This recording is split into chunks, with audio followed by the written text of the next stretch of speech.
નમસ્કાર મિત્રો ધીરુભાઈ ચંદુ કાકા વળિયા ફરીવાર આવેલા છે ફેમિલી સાથે આપણે ત્યાં જમવા માટે। અને ચંદુ કાકા એક સરસ મજાનો સંદેશ આપે છે। ચંદુ કાકા શું કહો છો? જર્મન વાળી વાત કરો દર્શક મિત્રો। હું જર્મન હતો, એક 5 સ્ટાર હોટલમાં જમવા ગયો હતો। ત્યાં અમે જમતા હતા, બાજુમાં 4 લેડીઝ જમતી હતી। એને ઘણો ઓર્ડર આપ્યો।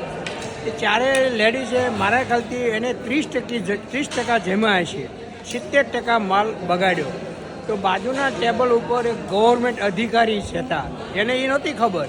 એ ઊભા થયા એટલે એને સીધો ફાઇન આપ્યો $200।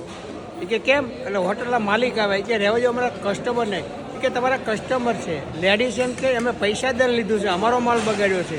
ત્યારે મેન અધિકારીએ એવું કીધું કે તમે ખાવા માટે ઓર્ડર આપ્યો છે, બગાડવા માટે નહીં। આ વસ્તુ તમે બગાડી છે ને એટલે જેથી બીજા માણસોને નથી મળી, એ નુકસાન ગયું છે અનાજનું। આનો તમે ફાઇન ભરો, નહીં તો અહીંથી સીધા હું જેલમાં લઈ જાઉં છું। આ જર્મનની વાત કરું છું, જર્મનમાં આવા રૂલ્સ છે। એટલે આવી કોઈ હોટલની અંદર જમવા આવે તો એ માણસને ઓછામાં ઓછું 10 વાર વિચારવું જોઈએ કે આપણે જેટલું જમવું છે એટલું જ લેવાનું। અહીંયા તો કાઉન્ટર ભર્યા છે, થાળી ભરીને મૂકી અને જતા રહીએ તો એ બીજાને પણ ન મળે અને ખોટું વેસ્ટ જાય।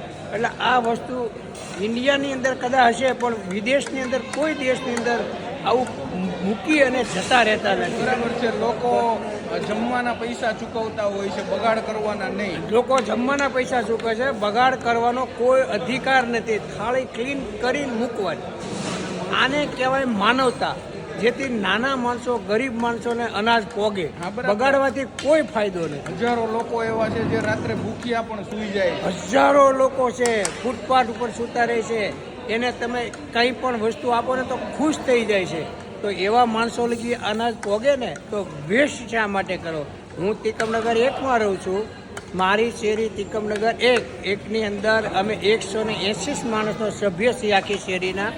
અમારી શેરીનો રૂલ્સ છે, જેવી ડીશ ઉપાડે એવી ડીશ એને ડસ્ટબિનમાં મૂકવાની, ક્લીન મૂકવાની, એક વસ્તુ બગાડવાની નહીં। આ અમારી શેરીનો રૂલ્સ છે। જો હર આદમી આવા રૂલ્સ અને પાલન કરે, ખોટું અનાજ બગાડે નહીં, તો આપણા ઘણા માણસો જેને અનાજ નથી ખાઈ શકતા એને મળે। મારી આપ સર્વ જનતા, સૌ પબ્લિકને મારી વિનંતી છે કે તમે જમો, જેટલું જમવું એટલું જમો, પણ ખોટું વેસ્ટ નહીં કરતા। બસ, જય સ્વામિનારાયણ। ખૂબ સરસ મજાનો સંદેશ આપ્યો લોકોને કાકા કે બગાડ ફૂડનો ના કરવો જોઈએ, જેનાથી હજારો લોકો જે ભૂખ્યા સૂઈ જાય છે એ એમના સુધી પહોંચે। પહોંચે। બરાબર છે, ધન્યવાદ કાકા। જય સ્વામિનારાયણ। જય સ્વામિનારાયણ, થેન્ક્સ।